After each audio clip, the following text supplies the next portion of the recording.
I was in Ottawa yesterday where it is very clear the police rule the streets. And people with a thin skin who are easily stressed out, they rule the streets too. A Karen, to use the new word, a Karen judge for a Karen city. What I mean is the truckers were the most peaceful, friendly, clean up after yourself protest in Canadian history. They had hot tubs and bouncy castles. They shoveled the snow. They didn't break into any building. They weren't insurrectionists. They were friendly. They did honk, I'll grant you that. But then a judge ordered them to stop honking, and they stopped honking. And yet yesterday, the judge, in her issuing of a sentence to Tamara Leach and Chris Barber, talked about how the entire city was stressed out and the entire city was punished. That's not true. A few blocks downtown, where some bureaucrats lived, it's just such a wimpy, whiny city who felt that they didn't have to have this unwashed rabble especially from the West, coming to protest. Well, you're a capital city, and part of that is you have to listen to peaceful protests. But even as I'm saying it's a thin-skinned city and police rule the streets, even as I say these words, both you and I know that's actually not true, because pro-Hamas rallies march through that city and police are nowhere to be found when much worse things are done. I heard yesterday the judge said people didn't like the smell of diesel fumes, as if the entire city was under a cloud of diesel. Well, you know what people don't like either? Those smoke bombs that Hamas protesters seem to use with complete impunity on the streets. Yeah, police rule the streets in Canada. If you are right-wing, if you are Indigenous Canadian, as in your old stock born here, yeah, then police rule the city, but not if you're a left-wing thug. Then you get the longest, if you are a trucker, you get the longest trial in Canadian history. You get atrocious sentences. If only the truckers were smart enough to have worn keffiyehs and waved Palestine flags, then they'd have been set free. In fact, they would have been given free coffee and donuts as the Hamas supporters in Toronto. God, very nice of the police to be concierges like that. But look at Montreal last night. And I mentioned last night because it was the anniversary of the October 7th terrorist massacre in southern Israel that killed more than 1,200 Jews.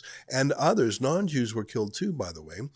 Over 200 hostages taken, non-Jews too, by the way, including Canadian citizens, by the way. But look at this mayhem last night, especially in Montreal. Here's just one example.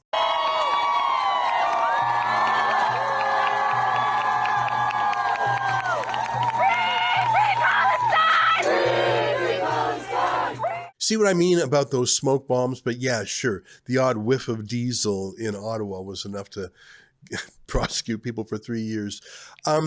Why would they be marching on October 7th? That was the day of terrorism.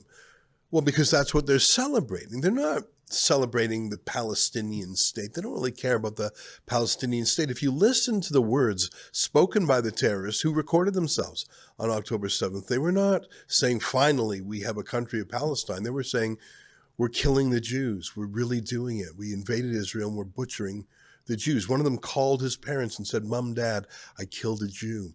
They were celebrating that evil. The horrific evil in southern Israel 2 years ago was what was celebrated last night across Canada. So compare the policing.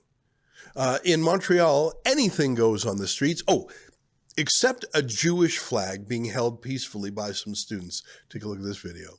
We don't want to have to deal with two groups on opposite sides. We're asking you to leave. If not, we will arrest you guys. I'm just telling you that. We've been officially warned for obstructing to our work. Okay? We have a job to do right now. We're trying to maintain peace in the area, and right now you're causing a conflict by your presence, and they're not leaving because of your presence. That we even put the horses there to stop. I'm not arguing, and I'm not discussing, and I'm not negotiating. I'm asking you formally to leave. Okay? Okay, no, you have movement. What about when they put up? What about when they put up fireworks? Was that legal? No, but we should have dealt with them then. We should have dealt with them then. No. Are they being pushed too? Can I ask? Are they being pushed too? Why are we being pushed away? It's an order. It's an order. Yeah, how long can police maintain the confidence of the people if they clearly have a partisan approach? Remember Robert Peel's rule of policing. The police must be completely nonpartisan. They must not pretend to be judges and certainly not politicians. How long will the people support the police if they clearly have a double standard? Well, we sent Alexa Lavoie to report on the goings-on in Montreal. And because the police have not protected her in the past, we actually wound up sending her with 5 bodyguards, had 2 cameramen and 5 bodyguards. So it was a bit of an entourage, the 8 of them. And that's good because it would deter someone from taking a swipe at her. Deter Antifa, perhaps, deter thugs on the streets, perhaps, but the police didn't like this at all. The police like to be able to threaten Alexa, arrest Alexa, harass Alexa, or let her suffer at the hands of Antifa. When they saw she had 5 bodyguards with her, the police told them to get out, or Alexa would be charged with obstruction. What? Here, take a look at that. Oh, I'm here on the ground and I need to tell you what happened. Not only the SPVM came to me to tell me I'm going to be arrested if I'm actually doing my job here on the ground and report on the event. Same if I have 5 private security. They said that it was for the protester safety. What? My question? Just now, I just heard the crowd chanting for jihad here in Canada. And this is allowed, all this is allowed for an independent journalist to report on this story. We are being threatened of arrest, not just me. Other independent journalists have been threatened of arrest for just doing their job and to report to Canadians what is happening here in Montreal tonight on October 7th, 2 years after the horrible attacks of Hamas in Israel, who claimed hundreds of lives. Of course, being reporters at a public protest is not obstruction. That's just a made-up thing by police who really like to take the easy way out. And who amongst us doesn't take the path of least resistance? I mean, if you're a cop, do you really want to get out the nightsticks and the pepper spray and take on a mob of thousands of Hamas supporters, some of whom must have knives on them at the very least? Or do you want to take out the 5'0", 100-pound reporter from Rebel News? What's the worst she's going to do? It's illegal, by the way, to arrest someone, anyone, including a reporter, who's done nothing wrong because someone else might breach the peace. I know that because the Supreme Court of Canada heard that very case. You might have heard me talk about this a few months ago. In fact, last year when I was arrested outside my own neighborhood for standing near a Hamas reenactment, the police said to me, "Your mere presence here on this public sidewalk is enough to incite them to breach the peace." I said, "Well, then go and handle them." And the police said, "No, we're going to arrest you." Well, the Supreme Court of Canada, in a case called Ontario versus Fleming, or actually Fleming versus Ontario, ruled unanimously. All 9 judges said, no, you cannot do that. If someone is otherwise obeying the law and doing nothing wrong, you cannot arrest them because someone else is agitated. That's really mob rule, which is what the police gave into last night. Look, I can understand it. I mean, you take on Rebel News, you take on Alexa, what's the worst thing that's going to happen? You get a lawsuit. You take on the Hamas mob in Montreal, bad things can happen to you. Now, I don't know if you know this. I don't think I've said it publicly, but I have actually filed a lawsuit now against the Toronto police for their false arrest of me, their assault, their handcuffs, for taking me away. All of that was illegal under that Supreme Court case. And we're waiting for the police to file their statement of defense. I'll be sure to circulate that when they do so. Police take the path of least resistance, and they know that old stock Canadians are easy to push around, don't they? Police take the path of least resistance, but so does everyone else in life. So do every politician who, they can do the math, they can count it up, and there's far more anti-Semitic pro-Hamas activists in Montreal now than there are, let's say, Jews or people who are worried about Islamism. And even if the pro-Hamas activists right now are still foreign citizens, people are pretty sure they're going to be made into Canadians, and then they'll be able to vote. And I'm not even sure if they're not voting now already. So politicians take the easy way out. And so did, I think, 99% of journalists. I'll talk more about that in a moment. But here's Alexa's full video. This is about 7 minutes extracting from her night last night, including some Antifa folks who followed her and her entourage for about 45 minutes. I think they wanted to follow her home and see where she lives. Here's a 7-minute video. Take a look. So we are currently marching and we are going to Place des Arts in Montreal because tonight there is a second protest, but this time this protest is organized by the group called Montreal for Palestine, openly pro-Hamas, openly like an Islamic group. They are behind also like the controversial Islamic public prayers. They are now taking the Place des Arts in Montreal, and we will be documenting all night what will happen. So if you want to follow my X, it's The Voice Alexa. Don't miss it. And I will be also producing a full report. I'm with my team. We brought also one of our team from Toronto, and we will be with lots of security officers who would be with us to make sure that we are safe. And so follow us. And if you want to contribute for our safety in the future, you can do so at standwithalexa.com. But now let's check what will happen tonight. So follow my X and stay tuned for updates. نختم كلامنا بكلمة قائدنا وإنه لجهاد وإنه لجهاد وإنه لجهاد. So I'm here on the ground and I need to tell you what happened. Not only the SPVM came to me to tell me I'm going to be arrested if I'm actually doing my job here on the ground and report on the event. Same if I have 5 private security. They said that it was for the protester safety. What? My question? Just now, I just heard the crowd chanting for jihad here in Canada.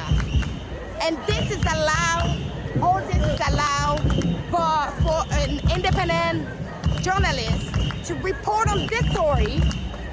We are being threatened of arrest. Not just me. Other independent journalists have been threatened of arrest for just doing their job and to report to Canadians what is happening here in Montreal tonight on October 7th, 2 years after the horrible attacks of Hamas in Israel, who claimed hundreds of lives. So we are here, I'm standing my ground, and if you want to support us, please go over standwithalexa.com. Please chip in right now, and we will show you what is happening here.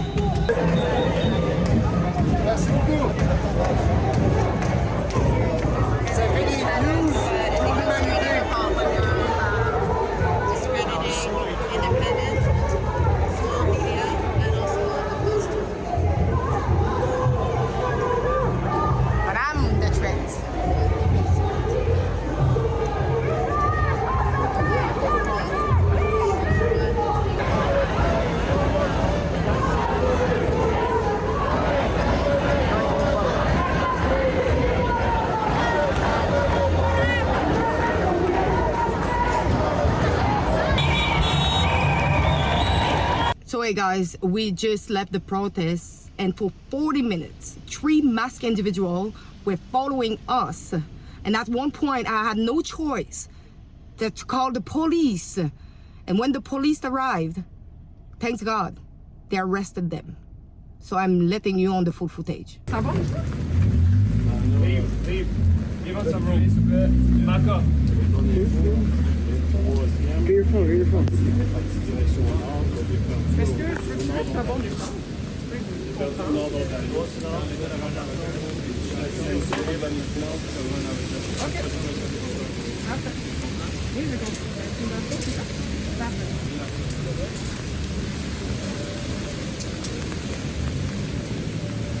Reculez. Nice. Je comprends vos vidéos, mais reculez.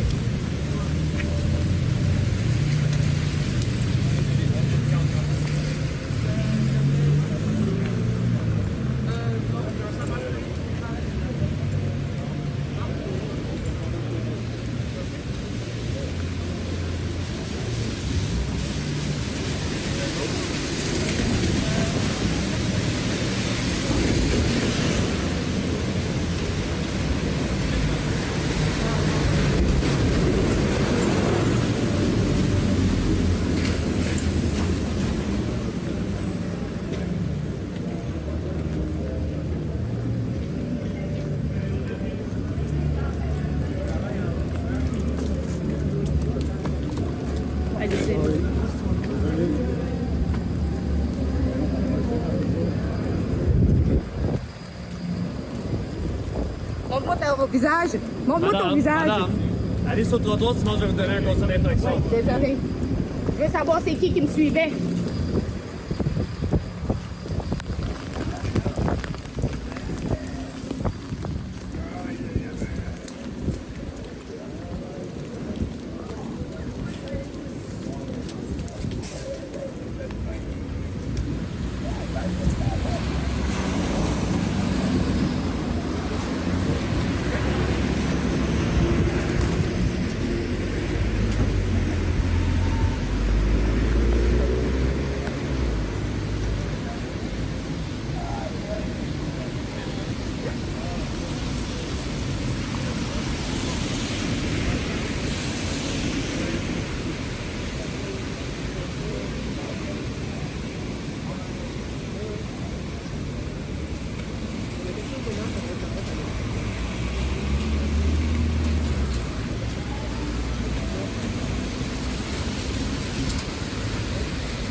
Well, that's a miracle. I think that's the first time police have ever arrested anyone for committing a crime against, well, frankly, anyone in Rebel News. So a little bit of a miracle. Alexa, because she had 5 bodyguards with her, was the safest place, ironically, on the street last night. And that's not just my opinion. 2 other journalists who encountered Alexa basically said, "Can we stay with you for protection?" Terry Newman, an editor at the National Post, and Natasha Graham, both of whom were just there on their own, which is quite dangerous. What's interesting to me is that Terry Newman, Natasha Graham, and Alexa Lavoie are 3 women, and yet they had the courage to go out on the streets, not so much the men. I find it odd. The problem about being a woman going out on the streets is that neither Islamists nor Antifa have any compunction about hitting women. I mean, you and I were brought up, never hit a woman. Frankly, take a battering, don't hit back. But in radical Islam, a defiant, uncovered woman is punished physically. And Antifa loves hitting women because they know women are weaker than men, and Antifa are typically cowards. Remember Natasha Graham? Here's how police roughed her up on a previous occasion.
Vous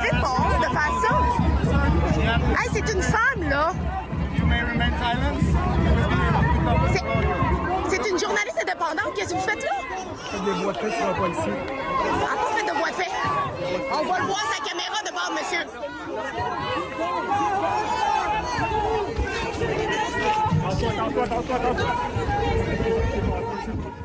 Yeah, that's super gross. She is being, if you can believe it, prosecuted by police, and we're crowdfunding that defense for her. Anyways, Terry Newman of the National Post, who was there with her cell phone, she had a pretty tough time until she got close to our bodyguards. You take a look. No matter what they do, the more they try to silence us,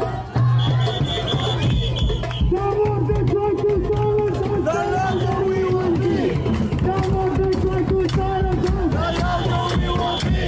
The more they try to silence us, the louder we will be. The more they try to silence us, the louder we will be. The more they try to silence us, the more they try to silence us.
So Terry Newman from the National Post was there, and you may know National Post is owned by a company called Post Media, and they also own a number of daily newspapers, Calgary Herald, Edmonton Journal, but also the Montreal Gazette, which is the largest English-speaking newspaper in Montreal, has been forever.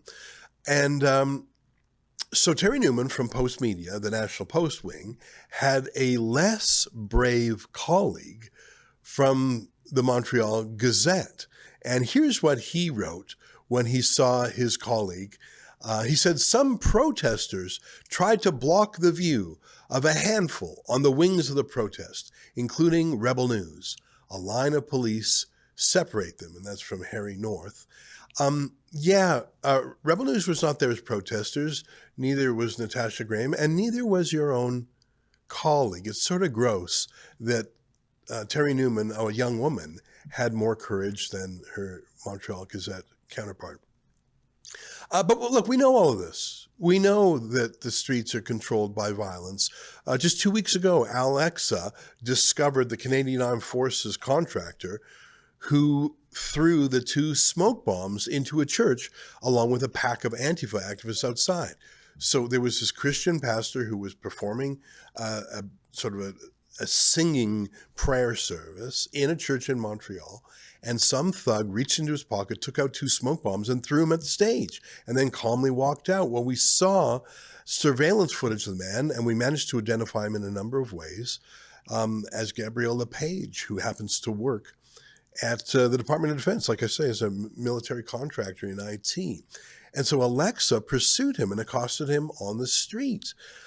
Police know his name, won't take any steps. The Canadian Armed Forces know his name, won't take any steps, because I think that they know that he is working in an Antifa cell within the Canadian Armed Forces. Now, we've put this question to him, and he won't deny it. He won't answer it. Neither the police nor the military will answer it, but it seems pretty evident from the surveillance footage it's him. When Alexa finally confronted the man, he got on his phone, and soon an Antifa thug came on a bicycle to attack Alexa. Take a look at this. Bonne journée, Monsieur Lepage.